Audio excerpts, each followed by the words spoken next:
saksi, saksi darah dan jeritan. Jalan ini bukan sekadar batu dan tanah, tapi tubuh manusia yang dikorbankan. Arwah mereka tak pernah tenang.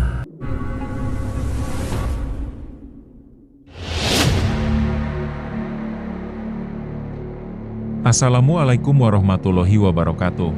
Kembali lagi di Tutur Gaib. Kali ini kita akan selami sebuah cerita horor yang berjudul Misteri Cadas Pangeran. Sebuah cerita seram dan menegangkan yang berlatar belakang sebuah jalur yang dikenal angker dan penuh misteri di kawasan Sumedang. Tapi sebelum masuk ke cerita, jangan lupa, kalau kalian suka cerita horor seperti ini, silahkan subscribe channel ini. Nyalakan loncengnya, tekan tombol like, tinggalkan komentar, dan share ke teman-teman di media sosial kalian. Dukungan kalian sangat berarti untuk membantu berkembangnya channel ini.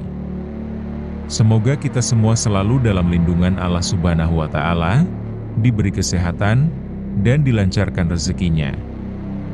Amin ya Robbal 'Alamin. Sekarang kita masuk ke ceritanya. Selamat mendengarkan.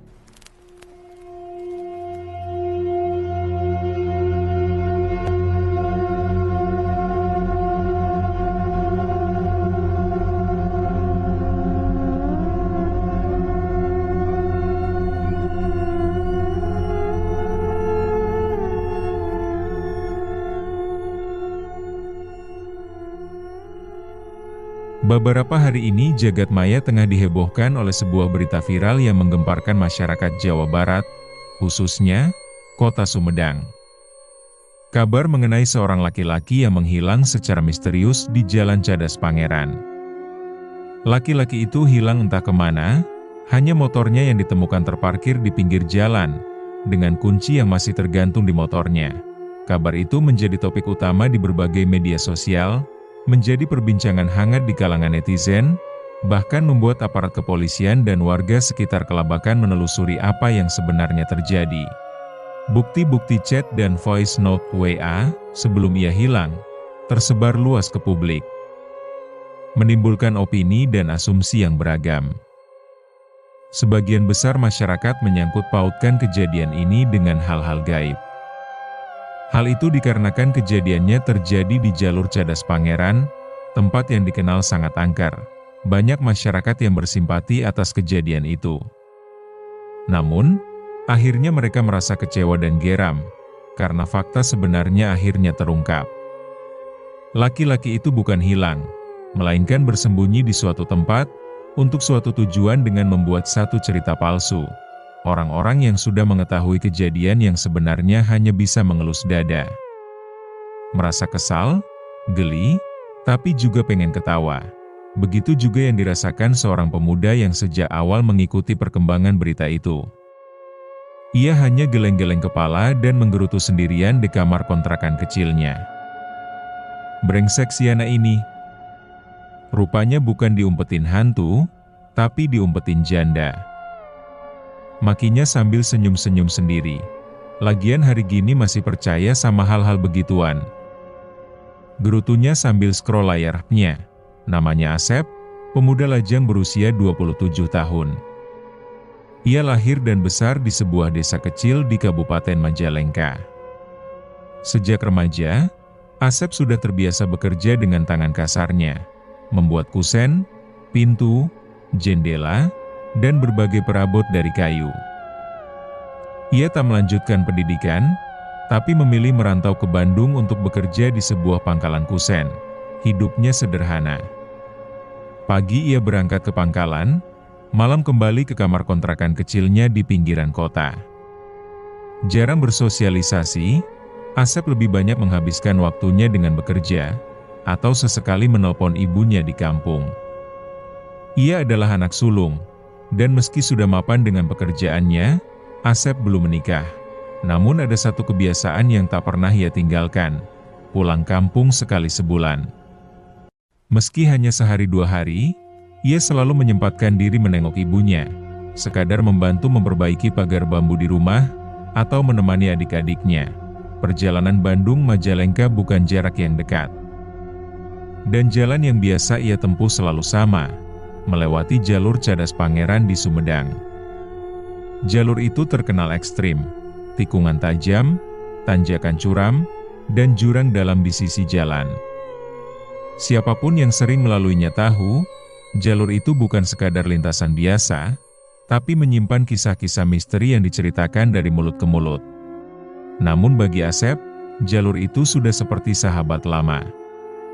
Berulang kali ia lewati, siang ataupun sore, dan ia selalu tiba dengan selamat di kampungnya. Sampai suatu hari, tanpa diduga, kebiasaan itu akan membawa Asep pada pengalaman yang tak pernah ia bayangkan seumur hidupnya. Pengalaman yang membuatnya nyaris terjebak selamanya di dunia lain. Malam itu, sebuah pekerjaan di pangkalan membuatnya terlambat pulang. Padahal, hari ini adalah jadwalnya pulang kampung. Asep tahu ia harus tetap berangkat, meski matahari sudah tenggelam. Dengan motor bebek tuanya, ia menyalakan mesin, menarik napas panjang, lalu memantapkan hati. Bismillah. Mudah-mudahan lancar, gumamnya sebelum melajukan motor ke arah jalan raya di tengah kota Bandung yang seakan tak pernah tidur. Jalanan masih ramai, sesekali laju motornya terhenti karena lampu merah atau terhalang kemacetan. Dari Cibiru jalanan mulai lancar, namun kembali tersendat di sekitar Cilenyi sampai Jatinangor. Setelah melewati Tanjung Sari jalan mulai sepi. Hanya beberapa truk besar melaju pelan yang ia dahului. Dan sesekali bus besar menyalipnya dengan kecepatan tinggi, seolah sedang mengejar sesuatu. Malam semakin gelap. Udara semakin dingin. Adzan Isya sudah lewat sejak tadi. Asep mulai merasakan perubahan aneh. Udara terasa lebih dingin, meski ia memakai jaket yang cukup tebal. Bulu kuduknya terasa meremang, seperti memberi tanda sesuatu. Namun Asep tidak memperdulikan hal itu. Ia terus memacu motornya, melaju cepat menuju jalur Cadas Pangeran yang gelap dan penuh misteri. Udara malam di kawasan Sumedang terasa lembab, dingin menusuk tulang. Lampu motor Asep hanya mampu menembus kabut tipis beberapa meter ke depan. Di kiri kanannya, pepohonan besar menjulang, seperti bayangan hitam yang berbaris memagari jalan. Sesekali, suara binatang malam terdengar samar, tapi lebih sering sunyi panjang yang membuat bulu kuduknya meremang. Asep sudah sering lewat sini, tapi kali ini berbeda. Biasanya ia masih kebagian langit sore yang oranye, ditemani kendaraan lain. Kini, hampir tak ada satupun motor atau mobil yang melintas. Jalan seolah milik sendiri, kosong, dan sunyi. Seolah-olah ia berada di tempat asing, meski pemandangan di tempat itu sama seperti yang biasa ia lihat saat melewatinya. Beberapa tikungan berhasil ia lalui dengan hati-hati. Namun semakin dalam memasuki jalur, ia merasa seperti ada yang mengawasi. Bayangan pohon di tepi jalan terkadang seperti bergerak mengikuti dari kejauhan. Ketika jarum jam di pergelangan tangannya menunjukkan pukul 11 malam, Asep merasa perutnya mulai lapar. Ia baru sadar belum makan sejak sore. Di kejauhan, samar-samar ia melihat lampu redup berkelap-kelip, seperti dari sebuah warung kecil di pinggir jalan. Syukurlah. Ada tempat singgah, gumamnya. Sedikit lega, ia pun menepikan motor ke warung sederhana yang terlihat seperti gubuk. Atapnya dari seng berkarat, dengan satu meja panjang dan beberapa bangku kayu. Tak ada kendaraan lain parkir di sana. Saat ia turun dari motor, lampu bohlam redup yang menggantung di atas pintu berayun pelan, seakan tertiup angin yang tidak ada. Dari dalam warung, muncul seorang wanita muda cantik, namun berwajah pucat. Memakai kaos ketat dan celana jeans pendek. Rambutnya tergerai panjang, dan senyumnya tipis, nyaris tanpa ekspresi. "Silakan, Kang. Mau istirahat dulu?" Suaranya lirih, tapi entah mengapa membuat tengku Asep dingin. Asep sempat ragu, tapi perutnya yang kosong membuatnya melangkah masuk. Satu hembusan angin kecil terasa menyentuh wajahnya saat ia melewati pintu bangunan kecil itu. Sepersekian detik Asep merasakan pandangannya gelap. Namun segera kembali normal. Dan tanpa ia sadari, Asep telah melangkah melewati batas, memasuki dimensi lain. Begitu duduk di bangku kayu yang dingin dan sedikit basah, ia baru sadar betapa aneh suasana warung itu. Tidak ada aroma masakan, tidak ada panci, tidak ada wajan. Hanya meja kayu dengan beberapa gelas kosong dan sebuah termos tua. Dan wanita itu hanya sendirian, tak ada orang lain di dalam warung itu. Tak ada warung lain di dekat situ. Jauh dari pemukiman, jauh dari perkampungan. Hanya pohon-pohon tinggi menjulang, dan tebing cadas yang tinggi membentang bagaikan benteng raksasa yang kokoh di sepanjang jalan. Wanita berwajah pucat itu berjalan pelan, lalu meletakkan segelas kopi di depannya. "Ini, Kang. Hangat." Asep menatap heran. Ia belum meminta minum.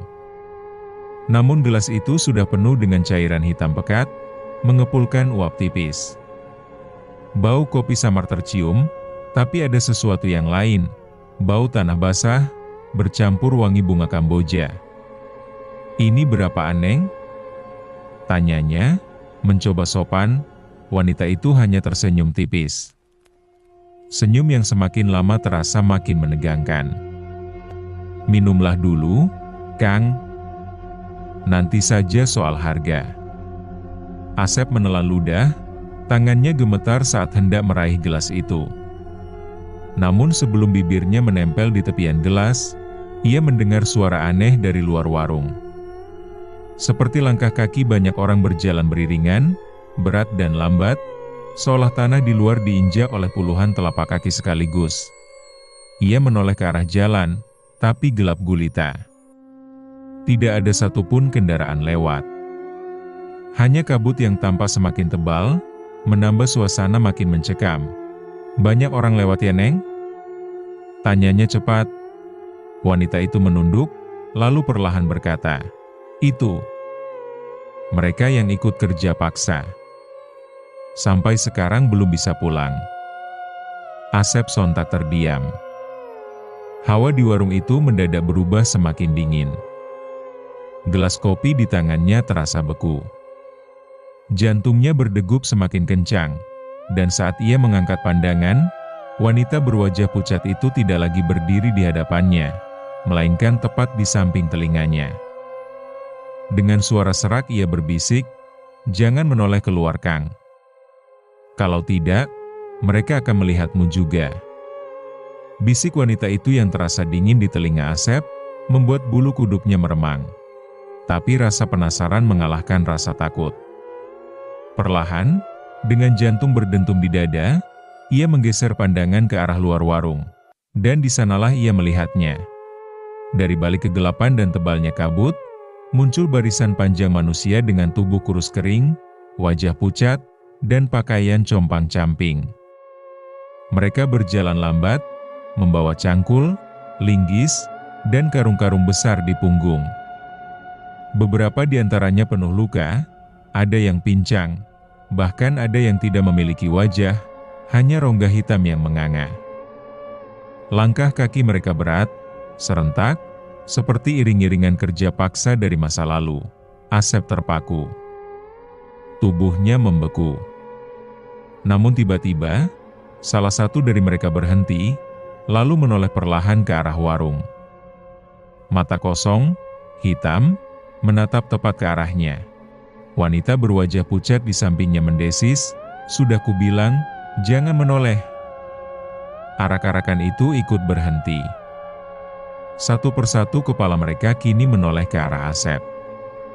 Wajah-wajah pucat itu menatapnya bersamaan, tanpa suara, tanpa ekspresi. Hanya tatapan kosong yang menembus jiwa. Asep tersentak, gelas kopi di tangannya jatuh pecah di lantai. Suara itu membuat para sosok aneh itu bergerak. Mereka mulai melangkah ke arah warung, tubuh-tubuh mereka menyeret tanah dengan gerakan lambat namun pasti. "Cepat!" Ikuti aku kalau tidak mau ikut di bawah. Wanita itu berbisik keras, lalu menarik tangan Asep menuju pintu belakang warung. Asep hampir terjatuh saat didorong keluar. Ia melihat ke belakang, barisan panjang itu kini semakin dekat, wajah-wajah hampa mereka semakin jelas dalam gelap. Ada bau tanah basah, bercampur anyir darah, seakan jalan itu menyimpan kutukan yang tak pernah hilang.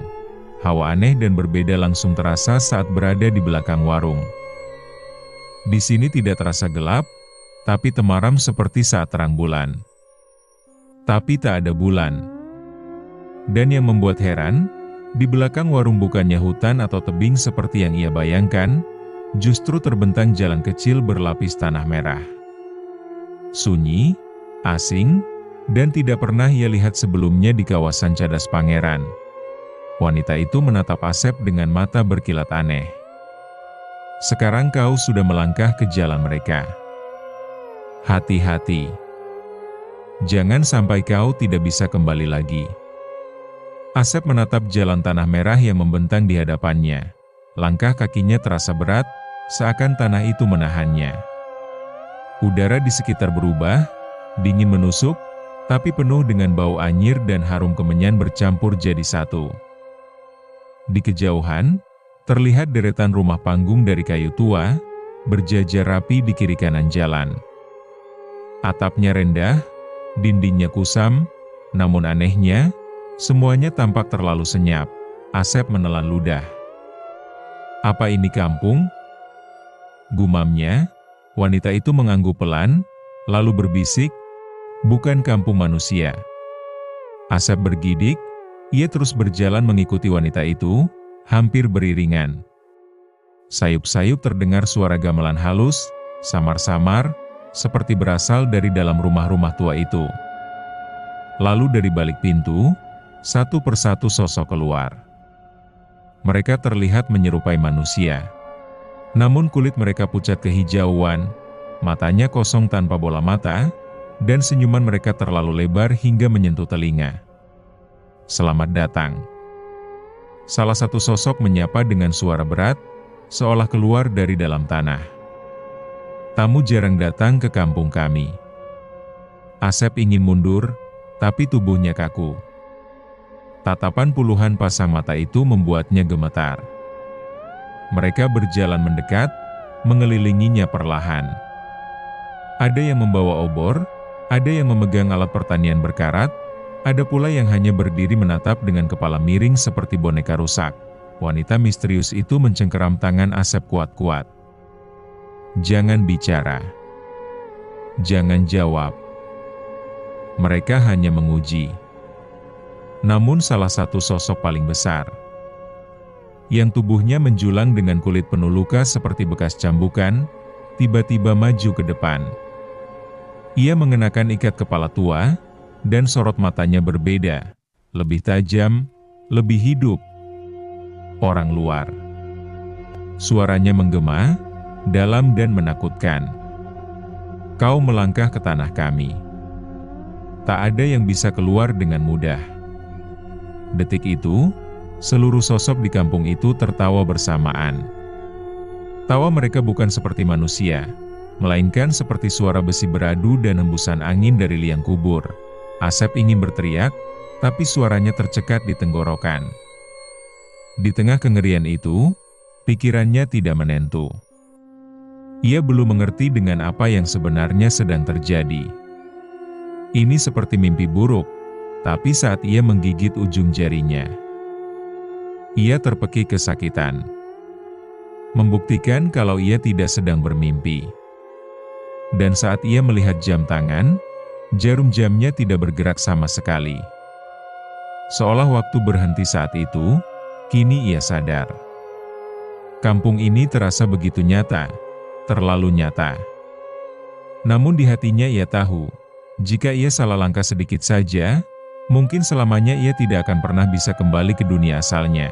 Asep berdiri terpaku, tubuhnya dingin, ketika sosok tinggi besar dengan sorot mata tajam itu semakin mendekat. Langkah kakinya berat, tanah bergetar setiap kali ia maju.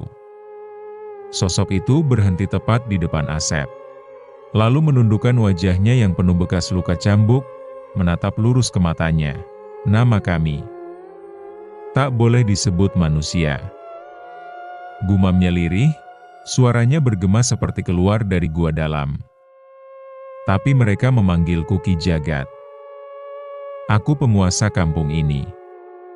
Seketika, seluruh sosok aneh yang mengelilingi Asep menunduk hormat ke arah Ki Jagat.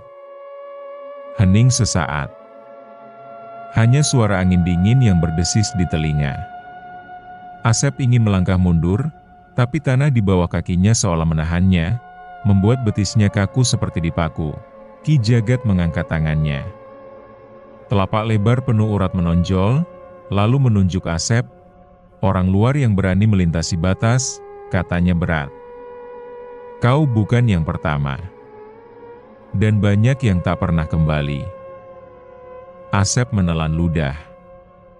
Jantungnya berdegup keras sampai terasa di telinga. Ia ingin menjawab, namun kata-kata wanita misterius sebelumnya terngiang.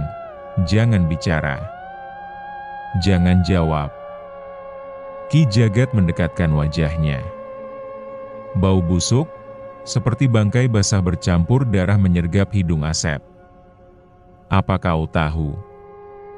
Jalan yang kau lalui tadi adalah jalan darah? Jalan yang dibayar dengan nyawa? Tiba-tiba tanah di sekitar mereka bergetar.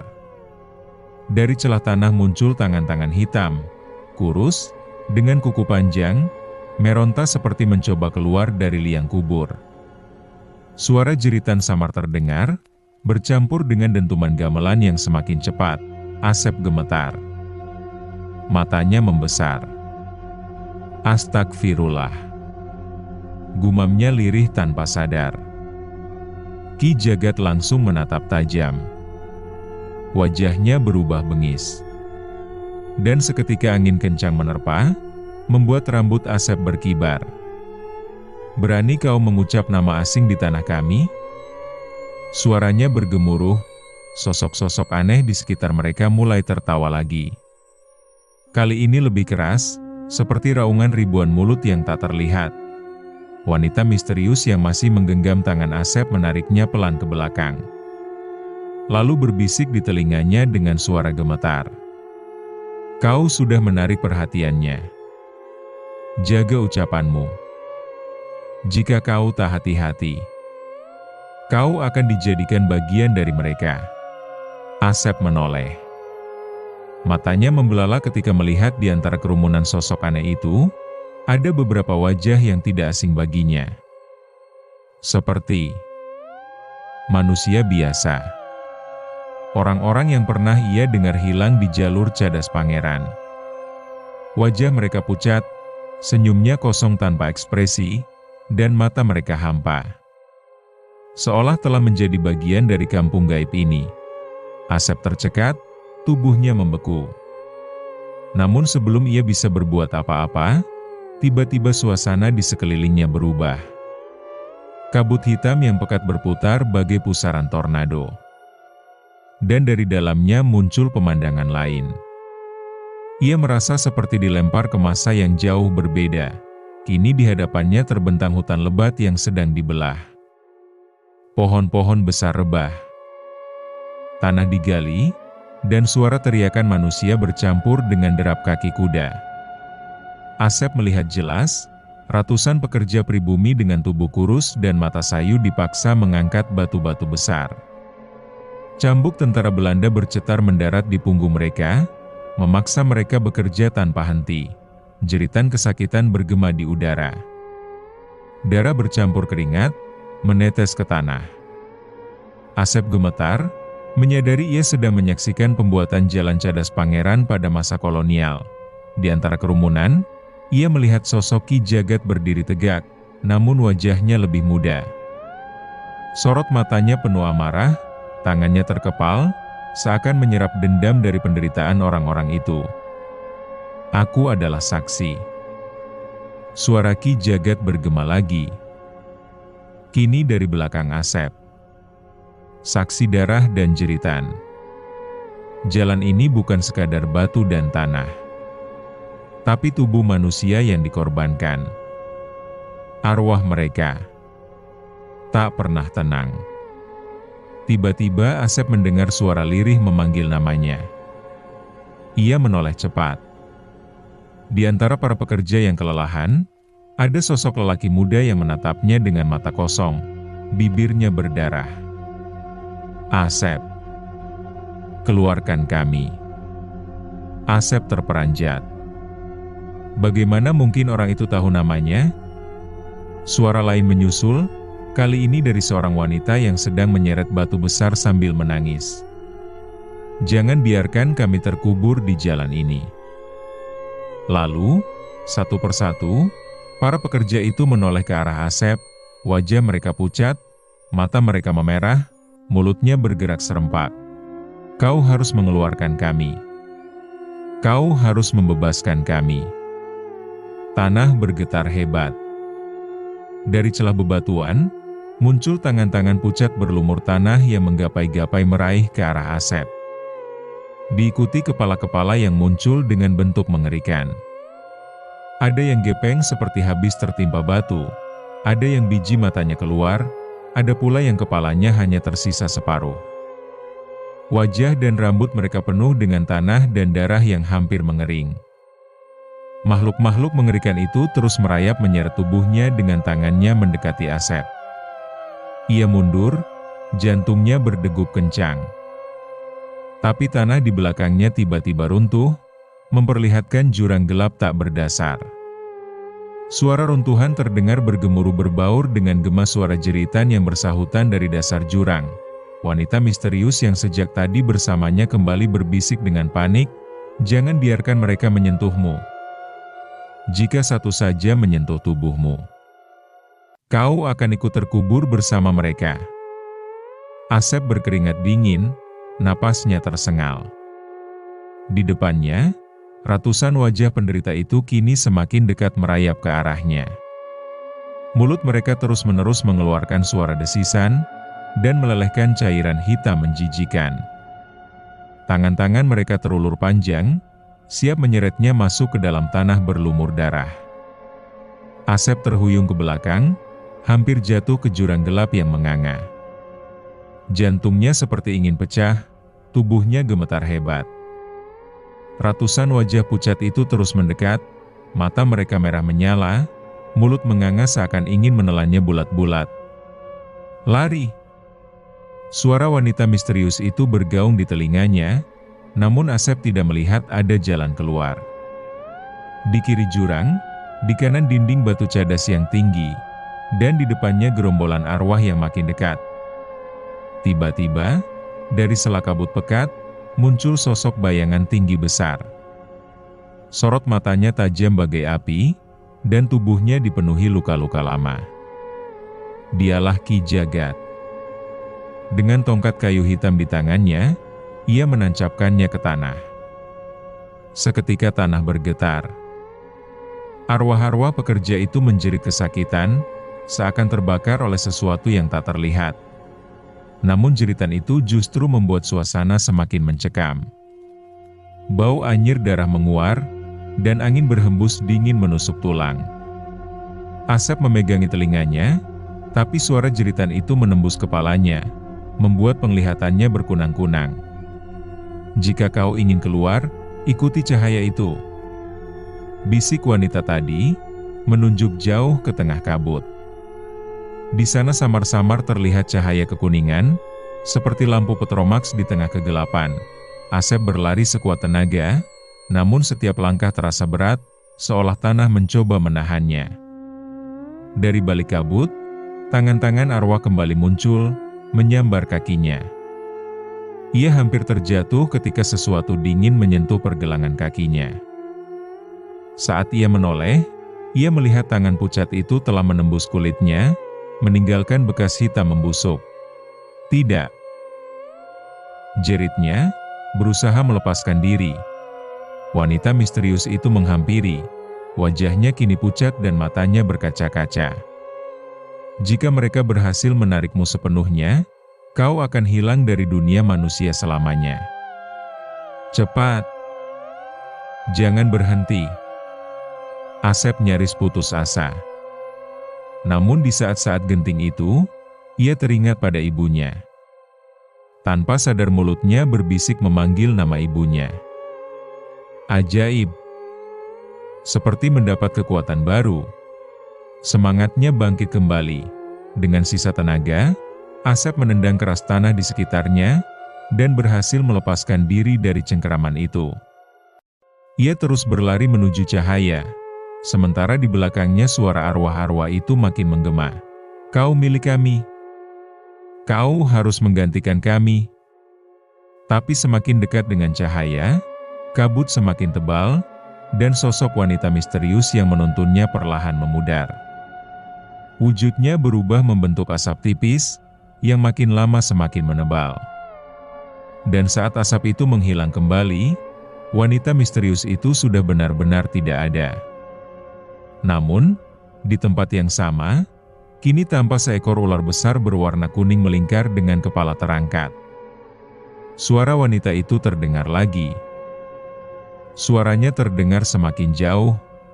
Asep, jika kau ingin selamat, jangan sekali-kali menoleh ke belakang. Namun di telinganya, jeritan arwah yang memanggil namanya terdengar makin jelas, seakan hanya berjarak sejengkal di belakangnya. Asep menahan napas, kedua kakinya gemetar, tetapi ia terus memaksa melangkah ke arah cahaya samar di depan. Keringat bercucuran, meski udara di sekelilingnya begitu dingin, menusuk hingga ke sumsum tulang. Suara-suara itu terus menggema. Asep, berhenti. Lihat kami. Kau bagian dari kami. Setiap kata terdengar seperti bisikan langsung ke dalam kepalanya, membuatnya hampir kehilangan kendali. Refleks, lehernya hampir menoleh, namun ia teringat pesan wanita misterius itu, jangan sekali-kali menoleh ke belakang. Tiba-tiba, dari balik kabut tebal, sosok tinggi berjubah putih lusuh muncul. Wajahnya samar, hanya terlihat mata yang bercahaya tenang. Suaranya berat namun menenangkan. Cepat sini. Kau tak bisa melawan mereka sendirian. Asep terhuyung menghampiri. Begitu mendekat, ia merasakan hawa hangat aneh menyelimuti tubuhnya, seolah ada lapisan tak terlihat yang melindunginya dari cengkeraman tangan-tangan gaib yang terus mencoba menyambar. Sosok itu mengangkat tangannya, dan kabut di sekitar mereka berputar membentuk pusaran. Suara jeritan arwah terdengar semakin keras, seperti ribuan orang yang disiksa. Dari pusaran kabut itu, tampak bayangan-bayangan tubuh manusia berlumur darah, wajah mereka rusak, sebagian masih membawa cangkul dan alat kerja. Asep menutup mata, tubuhnya gemetar. Apa mereka? Para pekerja jalan? Suaranya hampir tak keluar. Sosok berjubah putih itu menoleh perlahan. Benar. Mereka mati dipaksa bekerja, tubuh mereka tak pernah benar-benar tenang. Dan mereka ingin kau ikut menjadi bagian, terjebak di dunia ini. Tapi kau masih bisa pulang. Asalkan berani melewati pintu keluar. Pintu keluar? Asep memandang bingung. Sosok itu mengarahkan jarinya ke depan. Kabut perlahan menipis. Menyingkap sebuah gapura tua berlumut, seperti gerbang desa. Namun di balik gerbang itu, Asep bisa melihat jalanan beraspal dengan lampu-lampu kendaraan lewat, seperti jalan cadas pangeran di dunia nyata. Jantung Asep berdegup kencang, matanya berkaca-kaca. Itu jalan pulangku. Sosok berjubah putih mengangguk. Ya. Tapi ingat, jangan menoleh, apapun yang terjadi. Sekali saja kau menoleh, kau akan selamanya menjadi bagian dari mereka. Asep mengangguk, lalu perlahan melangkah. Namun semakin dekat ke gapura, teror semakin menjadi. Suara tangisan, jeritan, bahkan tawa mengerikan bergema dari segala arah. Bau anyir darah semakin menusuk hidung. Dari balik kabut, tampak bayangan tubuh-tubuh rusak merayap di tanah. Mengejarnya, Asep ingin menjerit, tapi suaranya tercekat. Kakinya terus melangkah ke depan, ke arah gapura. Namun tiba-tiba, suara yang paling ia kenal terdengar dari belakang. Suara ibunya, "Asep, nak, jangan tinggalkan ibu. Tolong." Namun sosok berjubah putih itu berbisik sekali lagi, dengan nada tegas, "Jangan menoleh. Itu bukan ibumu." Suara sosok berjubah putih itu bergema di telinga Asep, lebih keras daripada bisikan-bisikan lain. Langkah Asep goyah, air matanya menetes. Suara tangisan dan panggilan itu terasa begitu nyata, menusuk hati. Seakan benar-benar ibunya yang sedang merintih meminta tolong. Namun entah dari mana, keyakinan muncul. Ia harus percaya pada pesan terakhir itu. Dengan sekuat tenaga, ia terus melangkah, tanpa menoleh, meski jeritan semakin dekat, meski bayangan tangan-tangan dingin mencoba menarik kakinya. Setiap langkah terasa seperti 1000 beban, namun gapura itu semakin dekat. Cahaya lampu jalan tampak semakin terang, menggantikan kabut pekat yang berusaha menutupinya. Tepat saat kakinya melewati gerbang berlumut itu, suara jeritan ribuan arwah pecah jadi satu, seperti kaca berhamburan. Tubuh Asep terseret ke dalam cahaya terang. Ia jatuh terhuyung. Selarik cahaya menyilaukan matanya, refleks ia menutup wajahnya dengan tangan. Saat membuka mata, ia terkejut mendapati dirinya duduk di sebuah warung sederhana. Warung yang sama tempat ia berhenti sebelumnya, tapi kali ini berbeda. Bohlam yang menggantung menyala terang, meja dipenuhi botol minuman, camilan, dan ada beberapa pengendara lain yang juga sedang duduk, bercakap normal. Wanita penjaga warung yang tadi pucat kini tampak wajar, mengenakan pakaian yang sama, wajahnya ramah. Ia menatap Asep yang masih terengah-engah. "Kang, nggak apa-apa?" "Tadi saya lihat Kang Asep melamun lama sekali." Asep tercekat. Tadi saya..." Ia ingin bercerita, tapi lidahnya keluh. Wanita itu tersenyum samar. "Kalau lewat cadas pangeran malam-malam, jangan terlalu sering berhenti di sembarang tempat. Hutan di sini angker. Banyak cerita lama yang masih hidup sampai sekarang." Asep hanya bisa mengangguk pelan. Tangannya gemetar, tubuhnya masih basah oleh keringat dingin. Ia menatap ke jalan raya di luar warung. Dan benar, mobil dan motor melintas ramai, cahaya lampunya memantul di aspal basah. Tak jauh dari tempat itu, terlihat beberapa warung serupa yang masih buka. Ada motor terparkir di depannya, beberapa lelaki tampak duduk di bangku panjang, dan alunan musik DJ terdengar menghentak-hentak dari warung itu. Tidak ada kabut, tidak ada jeritan. Semuanya terlihat normal. Saat melirik jam tangannya, Asep melihat waktu masih menunjukkan pukul 11:30 malam.